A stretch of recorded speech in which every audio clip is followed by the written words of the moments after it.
அண்ணா கேட்டு ஒரு பேர் இருக்கட்டும். ஆட்டுக்கு தாடினா நம்ம கூட என்னத்துக்கு கவர்னர்லாம் என்னத்துக்கு லக்ஸூரியஸ் ஜாப், வசதி படைத்தவர்கள் இருக்க வேண்டிய இடத்துல இருக்க வேண்டியதெல்லாம். எவனாவது ஒரு உருப்படி இல்லாதவனு தான் கவர்னராக போடுறது. இல்லை ஒரு அரசாங்கம் வந்தால் அங்கே தோற்று போய் இங்கே தோற்று போய் அங்கே நிகழ்ச்சியில் ஒன்றும் பண்ண முடியாமல் ஒன்றும் மக்கள் மத்தியில் செல்வாக்கு இல்லாமல் இழந்தவர்களை தான் கவர்னராக போடுறது.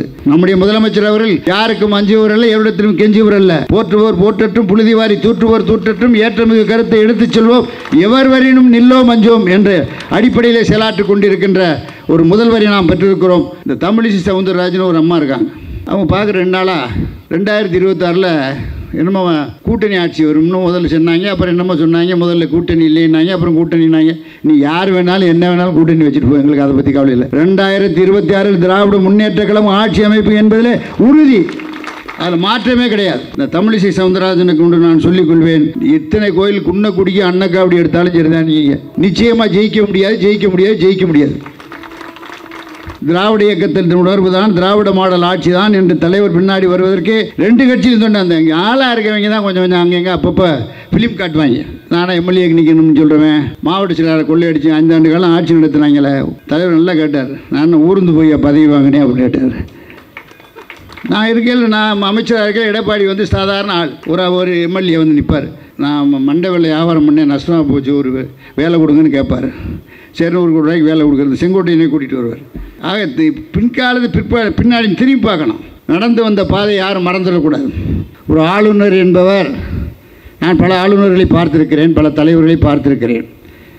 தொண்டு செய்து பழுத்த பழம் துயதாடி மார்பில் விழும் மண்டை சுரப்பை உலகம் தொழும் மணக்கோகையில் சிறுத்தை இளம் என்று பெரியார் அவர்களை பற்றி கேள்விப்பட்டிருக்கிறேன். நான் பார்த்தது கிடையாது. ஆனால் அண்ணா அவர்களோடு நான் நெருங்கி பழகியிருக்கிறேன். நம்முடைய பேராசிரியரோடு பழகியிருக்கிறேன். நம்முடைய பெருந்தலைவர் நம்முடைய அருமைத் தலைவர் கலைஞரோடு 3 ஆண்டு காலம் நான் பழகிறோம். ஆனால் தளபதியார் அவர்கள், நீங்கள் இந்த இயக்கத்திற்கு வர வேண்டும், அவர் அன்போடு எல்லோரையும் அரவணைக்கின்ற ஒரு மாபெரும் தலைவராக இன்றைக்கு வந்திருப்பதுதான் மிகப்பெரிய மகிழ்ச்சி. என்னை அழைக்கின்ற பொழுது நான் சொன்னேன், என்னத்தை நான் வந்தேன் உங்களிடத்தில் என்று சொன்ன பொழுது அவர் சொன்னார், 3 ஆண்டு காலம் தலைவரோடு நெருங்கி பழகினீர்கள், என்னோடு வந்து பாருங்கள் என்று சொல்லி அழைத்து வந்த பெருமை அவருக்கு உண்டு. இன்றைக்கும் அப்படி நடந்து கொள்கிறார். அந்த அளவில் அவர் மனிதநேயமிக்க தலைவராக இன்றைக்கு அவர் வருவதிலே ஒன்று ஆச்சரியம் இல்லை. நம்முடைய சேகர் பாபு அவர்கள் 7000 ஏக்கருக்கு மேலே கோவில் நிலங்களை இன்றைக்கு கையகப்படுத்தி இருக்கிறார். 7000 ஏக்கர் சாதாரண இடம் இல்லை, எத்தனையோ கோடிக்கணக்கான 4000 கோடி ரூபாய்க்கு மேலே மதிப்புள்ள சொத்துக்கள். இன்னும் நிறைய கோயில்களுக்கு கும்பாபிஷேகம். அறநிலையத்துறை ஒரு பொற்கால துறையாக இன்றைக்கு நடைபெற்று கொண்டிருக்கிறது. நான் மகிழ்ச்சியோடு போயிருக்கேன். அவர் இன்னொரு துறையை வைத்தாலும் கூட, பெருநகர் வளர்ச்சி குழுமத்திலே துறையிலே அவர் பணியாற்றினாலும் கூட, இன்றைக்கு ஒரு சிறப்பாக பணியாற்றுகின்ற ஒரு துறையை நான் பார்க்கிறேன் என்றால் அறநிலையத்துறை தான்.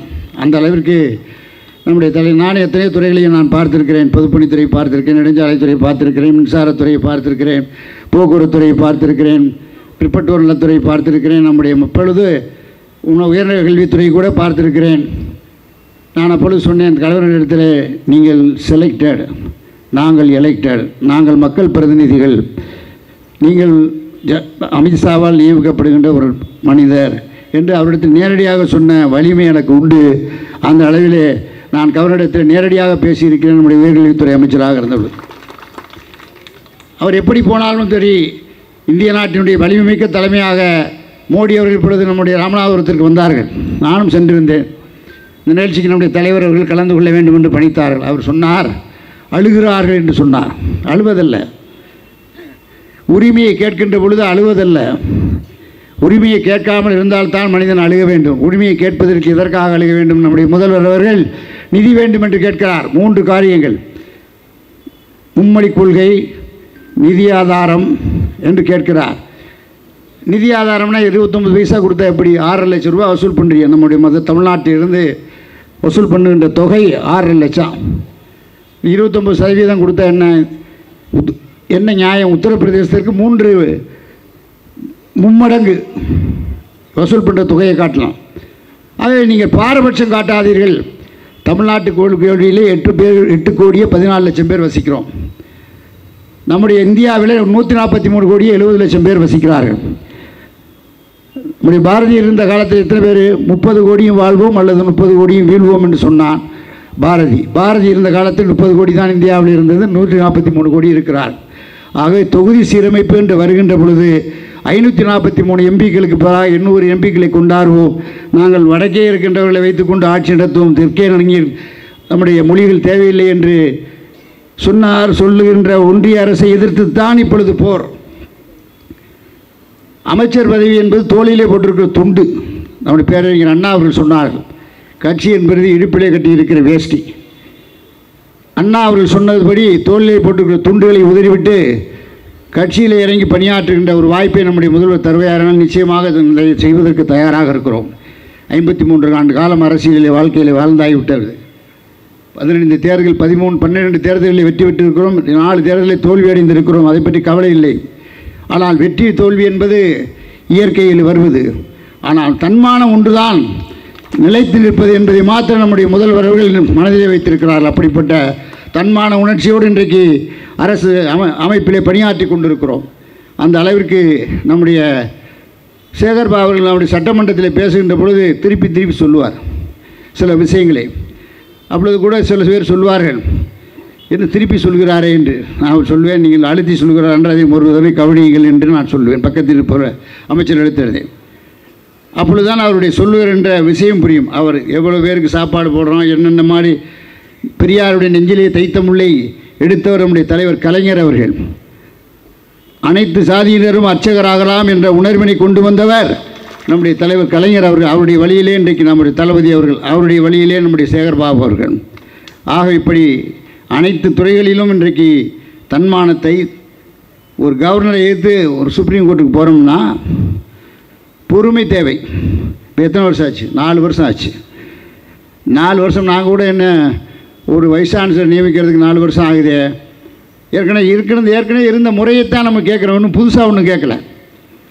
இன்றைக்கு கூட துணை ஜனாதிபதி பெருசாக பேசியிருக்கார். அவருடைய கூட்டை நான் மறுக்கிறேன். பத்திரிகை நண்பர்கள் இருந்தால் எழுதி கொள்ளலாம். துணை ஜனாதிபதியாக இருந்தாலும் யாராக இருந்தாலும் சுப்ரீம் கோர்ட்டுக்கு சொல்கிறது தான் கேட்கணும். சுப்ரீம் கோர்ட் என்பது ஒடுக்கப்பட்ட பிற்படுத்தப்பட்ட சமுதாய மக்களுக்கு ஏற்படுத்தப்பட்ட ஒன்று. இங்கே ஆளுகின்றவர்கள் ஒடுக்கப்பட்ட மக்கள், பிற்படுத்தப்பட்ட மக்கள், பட்டியல மக்கள், ஆதி திராவிடர்கள், இஸ்லாமியர்கள், கிறிஸ்தவர்கள், அருந்ததியர்கள் என்று பல்வேறு தரப்பட்ட மக்கள் இருக்கிறார்கள். அவர்களுக்கு நியாயம் கிடைக்க வேண்டும் என்றால் உச்ச நீதிமன்றத்திற்கு போக வேண்டும். ஆக உச்சநீதிமன்றம் தான் உயர்ந்த பதவி. வைஸ் பிரசிடென்ட் யாரால் தேர்ந்தெடுக்கப்படுகிறார்? இங்கே இருக்க எம்எல்ஏக்களால். பிரசிடென்ட் யாரால் தேர்ந்தெடுக்கப்படுகிறார்? இங்கே இருக்கிற எம்எல்ஏக்களால். ஆக எம்எல்ஏக்கள் மாத்திரமல்ல, இந்த நாட்டிலே 143 கோடி மக்கள் இருக்கிறார்கள் என்று சொன்னார். 143 கோடி மக்களுக்கும் நியாயம் வழங்குகின்ற ஒரு உரிமையான இடம்தான் உச்சநீதிமன்றம். ஆகவே தான் நம்முடைய உச்சநீதிமன்றத்திற்கு செல்ல வேண்டும் என்று நம்முடைய முதல்வர் உரிமையை மேற்கொண்டு இன்றைக்கு தமிழ்நாட்டினுடைய உரிமையை நிலைநாட்டி இருக்கிறார். தமிழ்நாட்டு நிலைநாட்டது மட்டுமில்லை, எல்லா முதலமைச்சருக்கும் வழிகாட்டியாக நம்முடைய முதலமைச்சர் இருக்கிறார் என்பதை மாத்திரம் நீங்கள் நினைவில் வைத்துக் கொள்ள வேண்டும். அனைத்து மாநிலங்களுக்கும் இன்றைக்கு நியாயம் கிடைத்திருக்கிறது, நீதி கிடைத்திருக்கிறது. ஆகவே தான் ஒரு கவர்னர் என்பது ஆட்டுக்கு தாடி அவசியமா என்று கேட்டார் அண்ணா அவர்கள் கவர்னரை பற்றி. அண்ணா கேட்டது ஒரு பேர் இருக்கட்டும், ஆட்டுக்கு தாடினா நம்ம கூட என்னத்துக்கு கவர்னர்லாம் என்னதுக்கு? லக்ஸூரியஸ் ஜாப், வசதி படைத்தவர்கள் இருக்க வேண்டிய இடத்துல இருக்க வேண்டியதில்லை. எவனாவது ஒரு உருப்படி இல்லாதவனு தான் கவர்னராக போடுறது. இல்லை ஒரு அரசாங்கம் வந்தால் அங்கே தோற்று போய் இங்கே தோற்று போய் அங்கே நிகழ்ச்சியில் ஒன்றும் பண்ண முடியாமல் ஒன்றும் மக்கள் மத்தியில் செல்வாக்கு இல்லாமல் இழந்தவர்களை தான் கவர்னராக போடுறது. அது எல்லா அரசாங்கம் வரும்போதும் கவர்னருடைய பொறுப்பு. ஏதோ பேருக்கு வச்சுருக்காங்க. இந்தியாவிலே அந்த காலத்து அரசியலமைப்பு சட்டத்தில் நாம் என்ன சொல்கிறோம்னா, அந்த பதவி இருந்துட்டு போட்டு இல்லாமல் போட்டு அது வேறு விஷயம். ஆனால் அரசியலமைப்பு சட்டப்படி ஒரு ஆட்சி நடத்த வேண்டும் என்று மத்திய அரசு, நம்ம ஒன்றிய அரசு நான் சொல்கிறேன், union of government, union of states, எல்லா ஒன்றியங்களும் நம்முடைய மாநிலங்களும் சேர்ந்தது தான் ஒரு ஒன்றிய அரசு. இங்கே பலதரப்பட்ட மக்கள் வாழ்கிறார்கள். இந்துக்கள் வாழ்கிறார்கள், முஸ்லீம்கள் வாழ்கிறார்கள், கிறிஸ்தவர்கள் வாழ்கிறார்கள், சீக்கியர்கள் வாழ்கிறார்கள், பல்வேறுபட்ட மக்கள். இப்போ நம்ம தமிழ்நாட்டை எடுத்தால் தமிழ், ஆந்திராவை எடுத்தால் ஆந்திரா, கேரளாவை எடுத்தால் ஒரு மொழி, கர்நாடகத்தில் ஒரு மொழி, மகாராஷ்டிரத்தில் ஒரு மொழி, இப்படி பல்வேறு மொழிகள் கலாச்சாரத்தையும் கொண்ட ஒரு நாட்டில் ஒரு கட்சி ஆட்சி முறை, ஒரு கட்சி முறை என்று சொன்னால், ஒரே நாடு ஒரே தேர்தல் என்று சொன்னால் எப்படி ஏற்றுக்கொள்ள முடியும்? ஆகவே தான் நம்முடைய அரசு நம்முடைய எதிர்ப்பை தெரிவிக்கிறோம். எதிர்ப்பை தெரிவிப்பதிலே தமிழ்நாடு முன்னிலையில் இருக்கிறது. அதற்கான வலிமை நம்மிடத்திலே இருக்கிறது. நம்முடைய முதலமைச்சர் அவர்கள் யாருக்கும் அஞ்சுவர் அல்ல, எவரிடத்திலும் கெஞ்சுவர் அல்ல. போற்றுவோர் போற்றற்றும், புழுதி வாரி தூற்றுவோர் தூற்றற்றும், ஏற்றமிகு கருத்தை எடுத்துச் செல்வோம், எவர் வரினும் நில்லோம் அஞ்சோம் என்ற அடிப்படையிலே செயலாற்றிக் கொண்டிருக்கின்ற ஒரு முதல்வரை நாம் பெற்றிருக்கிறோம். ஆகவே எத்தனையோ முதல்வர் இருந்தாலும் இன்றைக்கு சிறந்த முதல்வராக நிறைய சொன்னாங்க. எப்படி உணவு கொடுத்தாரு, எப்படி உயர்கல்வியில் சிறப்பு பெற்றிருக்கிறது தமிழகம், எப்படி மாணவர்களுக்கு உதவித்தொகை கொடுத்தாரு, ஒரு நாளும் ஒரு திட்டங்கள். இன்றைக்கி கூட ஒரு திட்டத்தை அறிவிச்சிருக்காரு. நாளும் ஒரு திட்டங்கள். இந்த தமிழிசை சவுந்தரராஜன் ஒரு அம்மா இருக்காங்க. அவங்க பார்க்குற 2 நாளாக 2026 என்னமோ கூட்டணி ஆட்சி வரும்னு முதல்ல சொன்னாங்க. அப்புறம் என்னமோ சொன்னாங்க, முதல்ல கூட்டணி இல்லைன்னாங்க, அப்புறம் கூட்டணினாங்க. நீ யார் வேணாலும் என்ன வேணாலும் கூட்டணி வச்சுட்டு போ, எங்களுக்கு அதை பற்றி கவலை இல்லை. 2026 திராவிட முன்னேற்ற கழகம் ஆட்சி அமைப்பு என்பதில் உறுதி, அதில் மாற்றமே கிடையாது. 2026 திராவிட முன்னேற்ற கழகம் தான் ஆட்சி அமைக்க நம்முடைய தமிழக முதல்வராக தலைவர் தான் வருவார். அதற்கு பின்னாலே உதயநிதி வருவார். ஆகவே இது கலைஞர் குடும்பம் அல்ல, குடும்பம் என்று சொல்லக்கூடாது, கட்சி என்று சொல்ல வேண்டும். கட்சிக்காக கஷ்டப்பட்ட குடும்பம் கலைஞர் குடும்பம். ஆகவே தான் நாம் ஏற்றுக்கொள்கிறோம். அந்த அடிப்படையிலே தான் நம்முடைய தலைவர் அவர்கள் இன்றைக்கு தன்மானமிக்க தலைவராக இன்றைக்கு இந்தியாவிலே மிளர்கிறார். எதிர்த்திருக்கின்ற ஒரே வலிமை நம்முடைய தலைவருக்கு தான் உண்டு. நம்முடைய பிரதமர் கூட அவர் நம்முடைய நிதியமைச்சர் சொன்னார், நான் கேட்டேன் என்று சொல்லுங்கள். ராமநாதத்துக்கு வந்தார். நாங்கள் அவரும் நிதியமைச்சரும் போயிருந்தோம். அப்போ சொன்னார், நான் கேட்டேன் என்று சொல்லுங்கள் உங்களுடைய முதல்வரிடத்திலே என்று சொன்னார். முதல்வர் நீலகிரிக்கு போயிருக்காரு. அங்கே நம்முடைய மருத்துவக் கல்லூரி திறந்து போவதற்காக சென்றிருக்கிறார் என்று நாங்கள் சொன்னோம். சரி அம்மா போகட்டும், பரவாயில்லை என்று சொல்லி அவர்களுக்கு ஒரு வருத்தம். தமிழிசை சவுந்தரராஜனுக்கெல்லாம் ஒரு வருத்தம் என்னென்னா, நம்ம முதலமைச்சர் பிரதமர் வரும்போது முதலமைச்சர் வரணும், அது உண்மைதான். ஆனால் வரணும் என்ற கட்டாயம் கிடையாது. இட்ஸ் நாட் ஒன்றும் கம்பல்சரி ஒன்றும் கிடையாது. சட்டத்தில் அப்படின்னு இருக்கா? பிரதமரை வரவேற்றால் வரவேற்கலாம், வரவேற்கட்டால் அமைச்சர் அனுப்பலாம். அதனால் நாங்கள் 2 பேர் போனோம், அமைச்சர் போனோம். நிதியமைச்சர் முதலமைச்சர் வரல, நிதியமைச்சர் வர்றாரு. நம்ம சம்மந்தப்பட்ட அமைச்சராக போயிருக்கோம். ஆகவே இந்த தமிழிசை சவுந்தரராஜனுக்கு ஒன்று நான் சொல்லிக்கொள்வேன், இத்தனை கோயில் குன்னக்குடிக்கு அன்னக்காவடி எடுத்தாலும் சரிதான், நீங்கள் நிச்சயமாக ஜெயிக்க முடியாது. இப்போ ஈரோடு ஜெயித்தார், சுக்கிரவாண்டியில் ஜெயித்தார். தலைவர் 2 இடைத்தேர்தலில் வந்துச்சு. எப்படி ஜெயித்தார்? தொண்டை முறை சரியாக தான் இருக்கான். திராவிட இயக்கத்தின் உணர்வு தான், திராவிட மாடல் ஆட்சி தான் என்று தலைவர் பின்னாடி வருவதற்கு 2 கட்சியும் தொண்டாங்க. இங்கே ஆளாக இருக்கவங்க தான் கொஞ்சம் அங்கங்கே அப்பப்போ ஃபிலிம் காட்டுவாங்க. நானும் எம்எல்ஏக்கு நிற்கணும்னு சொல்கிறேன். மாவட்ட செயலாளர் கொள்ளையடிச்சு 5 ஆண்டு காலம் ஆட்சி நடத்துனாங்களே. தலைவர் நல்லா கேட்டார், நான் ஊர்ந்து போய் பதவி வாங்கினேன் அப்படின்னு கேட்டார். நான் இருக்கையில், நான் அமைச்சராக இருக்கையில் எடப்பாடி சாதாரண ஆள், ஒரு எம்எல்ஏ நிற்பார். நான் மண்டை வேலை வியாபாரம் பண்ணேன், நஷ்டமாக போச்சு, ஒரு வேலை கொடுங்கன்னு கேட்பார். சரி, ஒரு ரூபாய்க்கு வேலை கொடுக்குறது. செங்கோட்டையனே கூட்டிகிட்டு வருவார். ஆக பின்னாடி திரும்பி பார்க்கணும். நடந்து வந்த பாதையை யாரும் மறந்துடக்கூடாது. நடந்து வந்த பாதையை நினைத்து பார்க்க வேண்டும். இன்றைக்கு திராவிட மாடல் அரசு இருப்பதால் தான் தமிழ்நாடு தலை நிமிர்ந்து இருக்கிறது.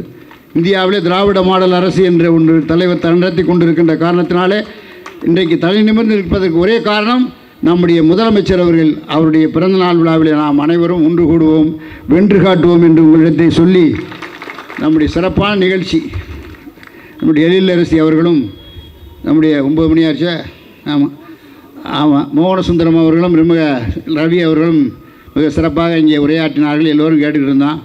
மோகனசுந்தரன் அவருக்கே உரிய காமெடியில் பேசினார். எழிலரசி அவருக்கே உரிய பாணியில் பேசினார்.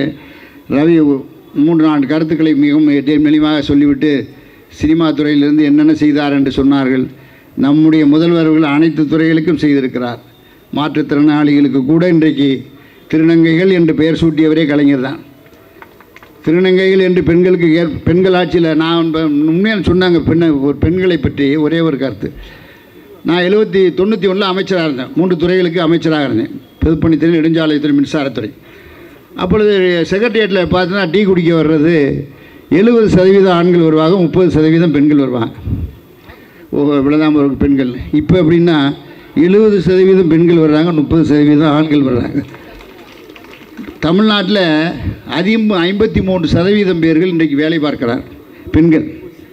காரணம் என்னென்னா, நம்முடைய முதல்வருடைய ஆட்சியில் நாங்கள் கூட அன்றைக்கு பால்வளத்துறையில் ஒரு 60 பேருக்கு வேலை போட்டோம். டிஎன்சிசியில் எல்லா துறைகள்லேயும் இந்த அது வந்ததில் 70% பெண்கள் தான் வந்தாங்க. 30% மார்க் அதிகமாக எடுக்கிறது பெண்கள் தான் அதிகம். நம்ம பையங்கள்லாம் கொஞ்சம் ஜாக்கிரதையாக. நீங்கள்லாம் தவப்புதல் திட்டம் என்னுடைய காலத்தில் வந்தது. நான் உயர்கல்வித்துறை அமைச்சராக இருக்கு, நம்முடைய தலைவர் கொடுத்தார். அது சந்தோஷப்படுறேன். ஏன்னா பெண்களுக்கு புதுமை பெண் திட்டம் கொடுத்துட்டாங்க, ஏற்கனவே இருந்தது. ஆனால் தவப்புதல் திட்டம் நம்முடைய தலைவர் வந்து தான் கொடுத்தார். ஏன்னா பெண்களுக்கு நிகராக ஆண்களும் வர வேண்டும் என்று விரும்புகிறவர். ஆகவே இருபாலரையும் அரவணைத்து செல்வதுதான் ஒரு அரசாட்சியினுடைய கடமை, ஒரு தலைவனுடைய கடமை என்ற கடமை நிறைவேற்றுகின்ற முதலமைச்சராக நம்முடைய முதலமைச்சர் தளபதியார் அவர்கள் இருக்கிறார்கள் என்பதை மாத்திரம் சொல்லி, அவருடைய தம்பி சேகர்பாபு இப்போ எல்லா இடத்துலையும் நடத்துகிறார். கிழக்கு மாவட்டத்தில் எங்கே பார்த்தாலும் டெய்லி விளம்பரம். நாங்களே தமிழ்நாடு முழுக்கும் போகிறோம். நாங்கள் தலைவர் கேட்டார், வடக்கே தெற்கே எவ்வளோ பேர் ஜெயிப்பீங்கன்னு. 60 பார்லிமெண்ட் 10 பார்லிமெண்ட் இருக்குது தெற்கே. போனதாக 27 பேர் இருக்காங்க அவங்க சட்டமன்ற உறுப்பினர். நம்ம 33 பேர் இருக்கோம். நான் சொன்னேன், இந்த தவணை 53 பேர் ஜெயிப்போம், 7 பேர் தான் கொஞ்சம் டஃப்பாக இருக்கும் அப்படின்னு. ஏன் 7 பேரும் ஜெயிக்க முடியாதா அப்படின்னு கேட்டார். 200லாம் இல்லை, நிச்சயமாக 220 சீட்டில் ஜெயிச்சிடுவோம், நீங்கள் ஒன்றும் கவலைப்படவே வேண்டாம். ஓசூர்லேருந்து கிருஷ்ணகிரி வரை எனக்கு தெரியும். கிட்டத்தட்ட 53 ஆண்டு காலம் அரசியலில் இருக்கிறேன். தெளிவாக சொல்கிறேன், நிச்சயமாக நம்முடைய தளபதி தான் இந்த நாட்டினுடைய முதலமைச்சர். 2026 தமிழ்நாடு வெல்லும், போராடும், வெல்லும். நம்ம போராடுவோம், போராடுவது தயங்குவதே கிடையாது. நான் தான் சொன்னேன், போற்றுவோர் போற்றற்றும், புழுதி வாரி தூற்றுவோர் தூற்றற்றும், ஏற்றமிகு கருத்தை எடுத்துச் சொல்வோம், எவர் வரினும் நெல்லோம் அஞ்சோம். வணக்கம், நன்றி.